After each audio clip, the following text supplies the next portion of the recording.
সুপ্রিয় দর্শক, হক green world চ্যানেলে আপনাদের জানাই স্বাগত। থাম্বনেল এবং টাইটেল দেখেই বুঝতে পেরেছেন কোন গাছের ভিডিও করছি।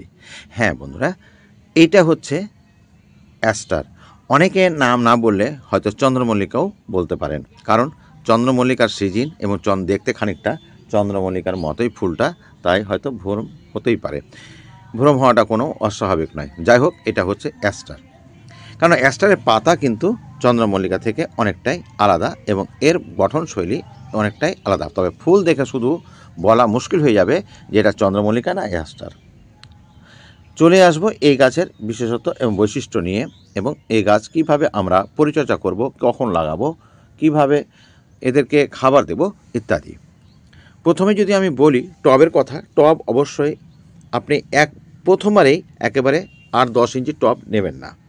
যদি আপনি থামপটে ছোট ছোট 2 ইঞ্চি যে বেবি চারাগুলো নিয়ে আসেন থামপটে, সেই চারাগুলোকে নিয়ে এসে আপনি 4 ইঞ্চির পটে বসাবেন। 4 ইঞ্চি বলতে কীরকম আপনাদের দেখিয়ে দিচ্ছি। ঠিক এইরকম, যেমন আমি এখানে একটা বোগেনভেলিয়াকে বসিয়েছি একেবারে ছোট্ট 4 ইঞ্চির পটে, কিংবা পলি ব্যাগও হতে পারে, পলি টব 4 ইঞ্চি, দেখতেই পাচ্ছেন সাইজটা। তো যখন 4 ইঞ্চিতে রাখবেন এই অ্যাস্টার ফুল গাছটি, তখন কিন্তু কোনো প্রকার খাবার দেবেন না, কারণ গাছ তো খাবার শেকড় দিয়েই গ্রহণ করে, আর তখন তেমন শেকড় হয় না বলে কোনো প্রকার খাবার দেওয়ার প্রয়োজন নেই। গাছ প্রকৃতির নিয়মেই কিন্তু বেড়ে উঠবে। তারপরে সেখানে 2 থেকে 3 সপ্তাহ পরে বা 4 সপ্তাহ রাখতে পারেন, সেটা বৃদ্ধির উপর ডিপেন্ড করবে। যখন 4-5 ইঞ্চি হয়ে যাবে তখন আপনি এটা 6 বা 8 ইঞ্চির পটে বসাবেন। সাইজটা দেখিয়ে দিচ্ছি আপনাদের, যেমন এই টবটাতে বসানো আছে। এগুলো হচ্ছে 6 বা 8 ইঞ্চির কাছাকাছি এই পটগুলো।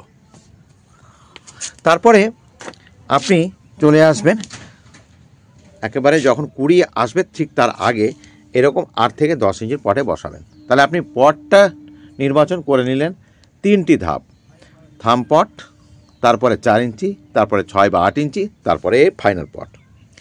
চলে আসবো আমরা মিডিয়ার কথাটা।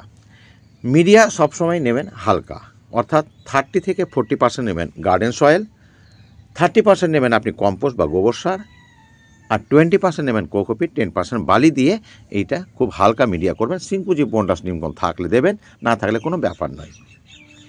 এই ফুলটির মজা হচ্ছে এইটাই যে এই ফুলটি একবার ফুটলে প্রায় 1 মাস একই রকমভাবে সুন্দরভাবে বিকশিত হয়ে থাকে, অর্থাৎ কোনো রকম মূর্ছে যায় না, খারাপ হয়ে যায় না, বিবর্ণ হয়ে যায় না। এই জন্য এই ফুলটি আমাদের পছন্দের তালিকায় থাকে। এবার বলবো আমরা গাছটি রাখবো কোথায়। গাছ অবশ্যই থাকতে হবে এমন একটা জায়গা যেখানে সারাদিনে 6 থেকে 8 ঘন্টা রোদ পাওয়া যায়, কারণ শীতের বেলায় রোদের তীব্রতা খুবই কম থাকে, বা থাকলেও তেমন গাছের ক্ষতি হয় এমনটা হয় না। তাই পূর্ণ রোদেই গাছটাকে রাখার চেষ্টা করবেন, ছায়াতে খুব বেশি ফুল পাবেন না। খাবার কি দেব সেটা নিয়ে একটু আলোচনা করা যেতেই পারে। দেখুন, খাবার সবচাইতে ভালো হলো এই মুহূর্তে যদি আপনি খোল জল দিতে থাকেন। খোল জল যদি দিতে থাকেন, কারণ খোল জলে আছে নাইট্রোজেন, তাহলে পটাশযুক্ত খাবারটা কিন্তু আলাদা করে দিতে হবে। আপনি দিতে পারেন যে কলার খোসা ভেজানো জল কিংবা পেঁয়াজের খোসা ভেজানো জল দিতে পারেন, তবে রাসায়নিকভাবে দিতে গেলে আপনি লাল পটাশও দিতে পারেন, কোনো অসুবিধা নেই। তো সবচেয়ে উত্তম হচ্ছে আপনার এই 0050, যেটা ব্যালেন্স এনপিকে বলা হয়, পটাশিয়াম সালফেট বা সালফেট অফ পটাশ। এই 0050 আপনি স্প্রেও করতে পারেন, যেহেতু গাছে ফুল থাকে স্প্রে না করে গাছের গোড়ায় দিতে পারেন।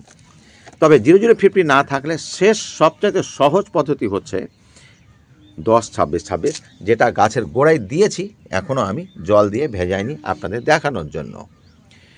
10-26-26 খুব সহজলভ্য, এবং এই সারটা গাছে দিলে মোটামুটি 2 সপ্তাহর অন্তর রাখতে হবে। আপনি 2 সপ্তাহ যদি মানে না হিসাব করতে পারেন, মোটামুটি 20 দিন পর পর গাছে এই খাবারটা দিতে পারেন।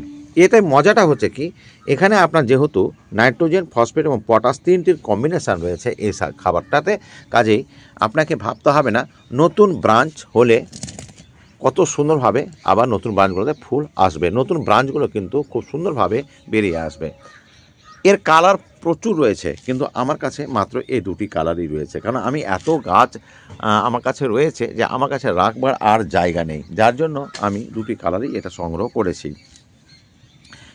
গাছ বসাবেন সেপ্টেম্বর থেকে শুরু করে আপনার নভেম্বরের 15 তারিখ মধ্যেই বসিয়ে দিতে পারলে খুব ভালো হয়। তবে আমি বসিয়েছি কিন্তু একটু লেটে, অর্থাৎ আমি নভেম্বরের শেষের দিকে চারা বসিয়েছিলাম, তাই আমার ডিসেম্বরের শেষের দিক থেকে ফুলটা ফুটতে শুরু করেছে। এবার আসি রোগ পোকার কথা। না, রোগ পোকা তেমন খুব একটা বেশি দেখতে পাওয়া যায় না, তবে নিম অয়েলটা মাঝে মাঝে আপনি স্প্রে করে রাখবেন। অন্য গাছ যখন দেবেন তো কমপক্ষে 15 দিনে একবার দেওয়ার চেষ্টা করবেন। এই গাছ আপনাদের নতুন করে কিছু বলার নেই, তবে অতিরিক্ত জল হলে পাতাগুলো কিন্তু পুড়ে যায় বা বিবর্ণ হয়, বা জল খুব সচেতনভাবে দিতে হয়। কারণ হচ্ছে যে অতিরিক্ত জল এই গাছ পছন্দ করে না, তবে ময়েস্ট পছন্দ করে। তাই মাটি ভেজা থাকবে কিন্তু মাটি কাদা কাদা হবে না, আবার মাটিকে ঠনঠনে শুকিয়েও দেবেন না। তো বন্ধুরা, আশা করি আপনারা এই গাছ সম্পর্কে মোটামুটি জানলেন। যদি ভালো লাগে অবশ্যই ফলো দিয়ে পাশে থাকবেন, এবং ইউটিউব থেকে দেখলে সাবস্ক্রাইব করবেন, এবং প্রতিদিন দুপুরে একটাই নতুন নতুন ভিডিও পেতে থাকবেন। আজ এখানে শেষ করছি বন্ধুরা, ভালো থাকুন, সুস্থ থাকুন, ধন্যবাদ।